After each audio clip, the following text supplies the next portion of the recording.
በስመ አብ ወወልድ ወመንፈስ ቅዱስ አሐዱ አምላክ አንድ አምላክ በሚሆን በአብ ወልድ መንፈስ ቅዱስ ስም ስለ ጌታ ኢየሱስ ክርስቶስ ሰማዕት የሆነች የቡርክት የቅድስት አርሴማን የኅዳር ወር ገድል ማንበብ እንጀምራለን። አንድ አምላክ በሚሆን በአብ ወልድ መንፈስ ቅዱስ ስም ስለ ጌታ ኢየሱስ ክርስቶስ ሰማዕት የሆነች ቡርክት የክብርት ቅድስት አርሴማ በላያቸው ያለውን የጌታ ኢየሱስ ክርስቶስ ኃይል ብርታት እያዩ በሚያረጅ ሥጋቸው ነዋሪ በሆነ ነፍሳቸው ትዕግስት ብርታት ያሳዩ ዘንድ የወንጀለኞችና የሐሰተኞች መከራቸው እየናቁ የዚህ ዓለም መከራቸውን እያቃለሉ እግዚአብሔር ወዳጆች ያዘጋጀው የማያረጀውና የማይጠፋው መልካም የዘላለም ኑሮ በበዛ ጣዕም ያገኙ ዘንድ በብዙ ገድልና ትዕግስት በጌታ በኢየሱስ ክርስቶስ ከእርሷ ጋር ሰማዕት የሆኑ የ27ቱ ሰማዕታት ገድል ሰማዕት ይህ ነው። ስለ እግዚአብሔር እነዚህ 27ቱ ሰማዕታት በከበረ በረከት ይሰጠን። ከብጽዕት ቡርክት ቅድስት አርሴማ የረድኤት ኃይል ያድለን። ቅድስት አርሴማ ጸሎት በረከት ከሁላችን ጋር ይኑር ዘላለሙ አሜን። ከዚህ የብጽዕት ቅድስት አርሴማ የልደቷን መነሻ እናገረ። በዚያ ዘመን ክቡራን ከሆኑ ካህናት ሌዋውያን ከኃያላን ነገሥታት ወገን የሆኑ ስሙ ቴዎድሮስዮስ የሚባል አንድ ሰው ነበረ። ከቤተ ክርስቲያን ሹም ካህናት ሃይማኖታቸው የቀና ከሆኑ ከጳጳሳት አለቆች ወገን ስሙ አብሮታትና አትኖሲያ የምትባል ክብርት የሆነች ሴት አገባ። እነርሱም እግዚአብሔር የሚፈሩ ጻድቃን ነበሩ። በጾም በጸሎት በልመና በስግደት በትጋት እየጸኑ ነበሩ። ሁልጊዜም በትዕግስትና በንጽሕና ይጋደሉ ነበር። በጾም በቁርባን እና በማጠንት ጊዜ ወደ ቤተ ክርስቲያን ይገሰግሱ ነበር። ነገር ግን ልጅ መውለድ ተሳናቸው። እስከ እርጅና ድረስም መካን ሆኑ።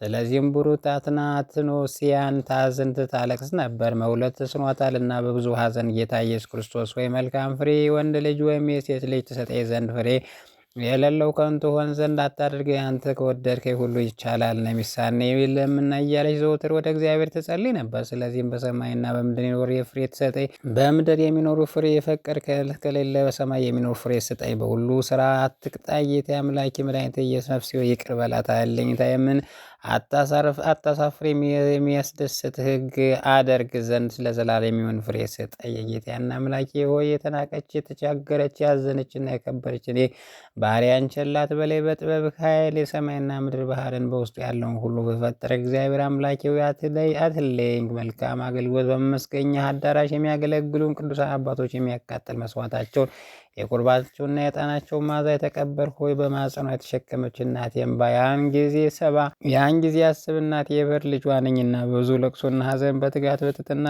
ለችግረኞች ለጦም አዳሪዎች በመጽወት እንደዚህ ትጸልይ። እግዚአብሔር የልቧን ብርታት ባየ ጊዜ ስለ እርሷ ይጸልይ ዘንድ ስሙ ሉዲዮስ የሚባል የቄሳሪያ ሊቀ ጳጳስ ወንድሟን አዘዘው። እርሷም ስለ እርሷ ይጸልይ፣ በመልካም ጠባዩ እጅግ ይወዳታልና። ስለዚህም እግዚአብሔር የጳጳሳቱን አለቃ ጸሎትና ቡራኪያትና አትኖሲያን ለቅሶ ሰማ። መልኳ ያማረ የምታስፈራ ያች ልጅ ሰጣት። ይችም ቅድስት አርሴማን እስከ 3 ዓመት ድረስ አሳደገቻት። ከዚያ በኋላ አምላክን በወለደ በእመቤታችን ማርያም ስም ለተሰራች ቤተክርስቲያን ታገለግል ዘንድ ሰጠቻ። ከ12 ዓመት በኋላ አባት እናቷ ካህናት ወገን የሆኑ መልካም ጎልማሳ ያጋቧት ዘንድ ወዶ ይቺ ቅድስት አርሴማ ግን ይህን አልወደደችም። ነገር ግን እንደ ሕጋቸው ሰርግ አድርገው በእርሷ ሰርግ ታላቅ ደስታ ተደስቶ የብጽዕት ቅድስት አርሴማ ይፍቷ ውበት እጹብ ድንቅ ነውና በዚያ ዘመን በዚያች ሀገር ውስጥ ከፊቷም ሆነ ከኋላውን በመልክና ውበት የሚመስላት የሌለ ይህ ዓለም በመናቅ ክርስቶስ ከተከተሉ ቅዱሳን ደናግላንስ ምን እመቤትም የእውነት ፀሐይ ከሆነችው ከእመቤታችን ማርያም በቀር 15 ዓመት ከሆናት በኋላ ከሃዲው ንጉሥ ዲዮቅልጥያኖስ ሰይጣን አነሳስተው ከሃዲው ንጉሥ ዲዮቅልጥያኖስ ሚስት ያገባ ዘንድ በመልኳ ውብ የሆነች ሴት ልጇን ፈልገው ያው ውብ የሆነች አንዲት ሴት ልጅ በመርጡለት ዘንድ በሀገር ሁሉ እንዲሄዱ በሰሌዳ መልኳን ቅርጿን ሁሉ ስለው የሰጡት ዘንድ ሳሌዎችን አዘዘ። እነዚህም ሳሌዎች ወደ ሮማ ሀገር በደረሱ ጊዜ አንድ ደናግል ገዳም አገኙ። በዚያም ያለች ድንግል ቅድስት አርሴማን አገኘች። ቅድስት አርሴማ ደም ግባቷ ያማረ መልኳ የሚያስደንቅ ነበረ። በዚያም በደናግሉ ገዳም ውስጥ በመልክ እንደርሱ ያለ ቆንጆ የሌለ በመልክም የሚመስላት የሌለ በዚያ ሳሌዎች ስሏን ስለው ለንጉሱ ዲዮቅልጥያኖስ ላኩ። ንጉሱም ስሏን ባየ ጊዜ ፈጽሞ ተደሰተ። ሰርጉ እንዲመጡ ሕዝቡን ይጠሯቸው ዘንድ ወደ ነገስታቱ ወደ መኳንንታቱ ሁሉ ላከ። ደናግሉ ይህን ነገር ባወቁ ጊዜ ያለቀሱ። ተነስተውም እንዲረዳቸው በድንግልና እንዲጠበቃቸው እግዚአብሔርን እየለመኑ ከዚያ ገዳም ወጡ። ወደ ንጉሱ ድልጣርስ የግዛት ሀገር ወደ አርማንያ በደረሱ በምድረ በዳ ዋሻዎች ተቀመጡ። ቁጥራቸው 75 ወንዶች ሴቶች ከደናግል ውስጥ 39 ነበሩ። በትልቅ ችግርም ተቀመጡ። ምግባቸው የሚያገኙ አልነበሩም። ከእርሱም አንዲቷ መብራት ትሰራ ነበር። ከዚያች ሴትም ስራ የሚመገቡ ነበር። ንጉሡ ዲዮቅልጥያኖስ ቅድስት አርሴማን በፈለጋት ጊዜ አላገኛትም። ነገር ግን በምድረ አርማንያ እንዳለች ስለ እርሷ ሰማ። ቅድስት አርሴማን ይዞ እንዲልክለት ወደ አርማንያ ንጉሥ ድርጣልስ መልእክትን ላከ። እንዲህም አለው፣ ጠብቀ ወደ እኔ ላካት የቅድስት አርሴማን ስራ ለንጉሡ ድርጣልስ አስረድህ። በዚያን ዘመን ንጉሥ ድርጣልስ ለጣዖት የሚሰግድ ፀሐይን፣ ጨረቃን የሚያመልክ ነበር። ዳግመኛ የብልሃተኞች እጅ ስራ የሆኑትን እንጨቶችና ድንጋዮችን ያመልክ ነበር። በቤቱም አስቀምጦ አማልክት ብሎ ይጠራቸው ነበር። እንደ ፈጣሪ እግዚአብሔር ያከብራቸው ነበር። ስለዚህም ነገር ከእርሱ ጋር ለጣዖት እንዲሰግዱ በማስገደድ የአገሩ ሰዎች ያውኳቸው ነበር። በልቡ ሰይጣን ገብቷልና በውስጡ መንፈስ ቅዱስ ስለሌለ እግዚአብሔርን ትቶታልና። ይህ ንጉሥ ድርጣድስ በሶርያ ሀገር ከደማስቆ ጀምሮ እስከ ቂሳሪያ ወንዝና ከአፍራጦስ ድረስ የሾመው ስሙ ጤልሚዮስ የሚባል ገዢ ነበረው። እርሱም እንደ ነጣቂ ተኩላ ነበር። ያለቃውን ትእዛዝ ለመፈጸም ከክርስቲያን ወገኖች ያገኘውን ሁሉ ለጣዖት እንዲሰግዱ ያስገድዳቸው ነበር። እንዲሁም የክርስቲያኖች ወገን ለርኩሳን ጣዖት ያሰግዳቸው ዘንድ ይዛቸው ጀመር። ብዙዎችም በማስገደድ ያስታቸው ነበር። ስለ ክርስቶስ ፍቅር ከክርስቲያኖቹ ለጣዖት ይሰግዱ ዘንድ እምቢ ያሉ ነበር። እነዚያም ይመሰገንባቸው ዘንድ ወደ ንጉሡ ድርጣልስ እስከሚወስዳቸው ድረስ ከእስር ቤት ያስራቸው ዘንድ አዘዙ። ከዚያም በኋላ በእስር ቤት የታሰሩት አወጣቸው። ሌሎችም በቂሳሪያ ያዛቸው። እጃቸውንም በሰንሰለት አስሮ በአገልጋዩ በበትር ይገርፋቸው ጀመር። ቅድስት አርሴማ ግን በአዳራሿ ሰገነት ትጸልይ ነበር። መጽሐፍቷንም እንደ ልማዷ ታነብ ነበር። የምታነበውን ቃል ለመበተን ብቻ አይደለም፣ አንብባ በየአገሩ ቋንቋ ለመተርጎም ነበር እንጂ ለመስማት በሚቻል መልኩ በአስተዋይ ልቦና ትገነዘበው ነበር። ሐዋርያው ሕግ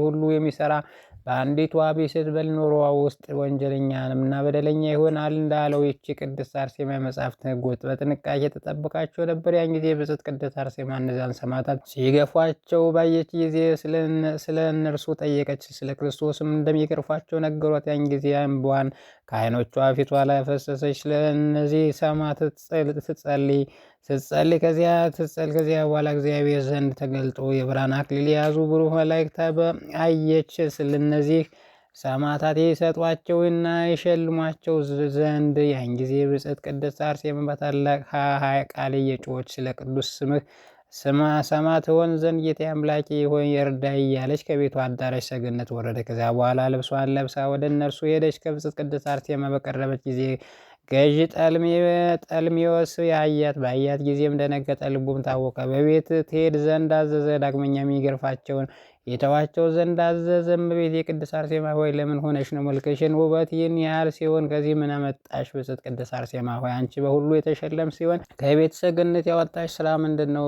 ለመከራስ ወደ እኛ ትመጪ ዘንድ ያመጣሽ ምንድን ነው? አንቺ ያዘዝሻቸው ስለ እኔ ተዋቸው ብትይኝ እኔ ከግርፋታቸው ስለ አንቺ የተዋቸው የምትወጃቸውን ሰግሌሎች አላት። ያን ጊዜ ብጽዕት ቅድስት አርሴማ ቀኝና ግሯን ደረቷንም ሰውነቷን ሁሉ በትምህርተ መስቀል ፊቷን አማተበች። ገዢውን ትሰድበው ጀመር። እንዲህም እያለች አንተ ዝንጉና ወንጀለኛ፣ እነዚህ የጨከኑ የክርስቶስ ሰማዕታት ስለ እኔ ለምን ትተዋቸዋለህ? እነርሱ የክርስቶስ ሰማዕት የሆኑ ዘንድ የተዘጋጁ ናቸውና ብሩህ የሆነው መንግሥተ ሰማያት አክሊል ተዘጋጅቶላቸዋልና። እኔም በጌታዬ በአምላኬ እስከምመሰገን ድረስ እነዚህ ቅዱሳን ሰማዕታት መከራቸውን እሸከም ዘንድ ወዳለሁ። እግዚአብሔር አምላኬ ዘንድ የእነርሱን የክብር አክሊል አገኝ ዘንድ ነገር ግን በሥጋዬ የእነርሱን መከራ አቀበል ዘንድ የእነዚህን ቅዱሳን የበረከት ነጠብጣብና የአምላኬን የምሕረቱን ጸጋ ይድረሰኝ።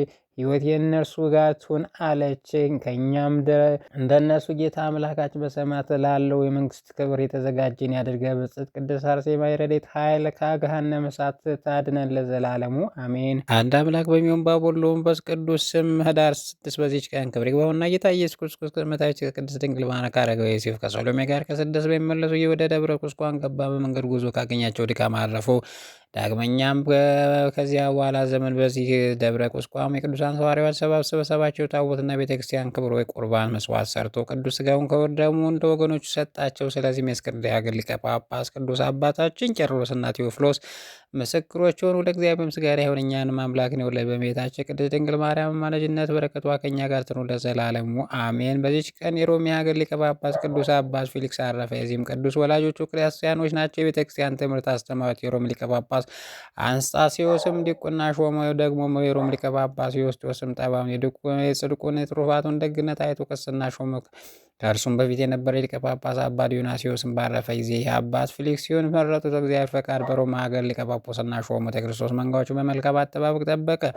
ቱሩስ ቄሳርን ከሞተ በኋላ ቴዎድሮስ ቄሳር ነገሰ። እነርሱ ምዕመናን ላይ ታላቅ መከራ አምጥቶ ጭንቅ በሆነ ስቃዮች አሰቃያቸው። ከብዙዎች በእሱ እጅ በሰማዕትነት ሞቱ። ይህንም አባት ከዚያን ከሃዲ ንጉሥ ታላቅ መከራ ሐዘን ደረሰበት። ስለ እርሱም ወደ እግዚአብሔር ማለደ። ክብር ይግባውና ጌታችን ልመናውን ተቀብሎ ይህን ከሃዲ በሁለተኛ ዘመነ መንግስቱ አጠፋው። ከዚያ በኋላ ከሃዲው ዲዮቅልጥያኖስ በነገሰ ጊዜ ክርስቲያን አብዝቶ በማሰቃየት ጀመረ። ይህም አባት ፌሊክስ የክርስቲያኖቹን ስቃይ እንዳያይ ክብር ይግባውና ወደ እግዚአብሔር ጸለየ። በዲዮቅልጥያኖስ መጀመሪያው ዘመን መንግስቱ አረፈ። ይህም አባት ብዙ ድርሳናትን ተግሳጾችን ደርሰዋል። ከእርሳቸው ስለ ውግዘትና ስለ ቀናች ዓመት የመላለሱበት አለ። ሊያም የክርስቲያን ወገኖች እጅግ የሚጠቅሙ በጎች ናቸው። ለእግዚአብሔር ምስጋና ይሁን፣ እኛንም በጸሎት ይማረን፣ በረከቱ ከእኛ ጋር ትኑር ለዘላለሙ አሜን። በዚች ቀን የአባ ፋሞስ፣ የሊንዶስ፣ የኢላጥስ፣ የማትሮስ፣ የኢላሴዎስ፣ የቆርናሊዮስ፣ የሱኪሮስ፣ የናዊኒሮኖስ፣ የሊባዲቆስ፣ የሊባሲዮስ እና የሰማዕት ኤስድሮስ ማህበር የሆኑ የ272 ሰማዕታት መታሰቢያቸው ነው። ለእግዚአብሔር ምስጋና ይሁን፣ በረከታቸው ተደረሰን ለዘላለሙ አሜን። ጌታ ሆይ ከብልጽግናቸው ብዛት የተነሳ ብዙ መባ ካገቡት ይልቅ የቀዳይቱን አነስተኛ መባ እንደተቀበለው ጊዜ የሚያገለግሉን አይነት መለት የሳስቦች ጊዜ ማገልገል ምስጋና ተቀበልና አንተ ቅዱሳን ነቢያት፣ ሰማዕታት፣ የወንጌል ሰባኪያን ሐዋርያት፣ ጻድቃን፣ ትጉሃን መላእክት፣ ፍጹማን ደናግል፣ እንዲሁም ደጋጎች መነኮሳት ልጅ አዋቂ ሳይል የምንሰበሰብበትን የጉባኤው ቦታ ባርኮ መጽሐፍ ወረቀት አዘጋጅቶ ብራና ዳምጦ የጻፈውን ያጻፈውን ከግዕዝ ወደ አማርኛ የተረጎመውን ቃለ ንባቡን በእርጋታ መንፈስና በተመስጦ ለን ያዳመጠውን በደለኛ ሁሉ የምታስምር ጌታ እናቱ በማርያም ጸሎት ኢየሱስ ክርስቶስ በአንድነት ይማረ። ኢየሱስ ክርስቶስ በአንድነት ይማረ። ኢየሱስ ክርስቶስ በአንድነት ይማረ ለዘላለሙ አሜን።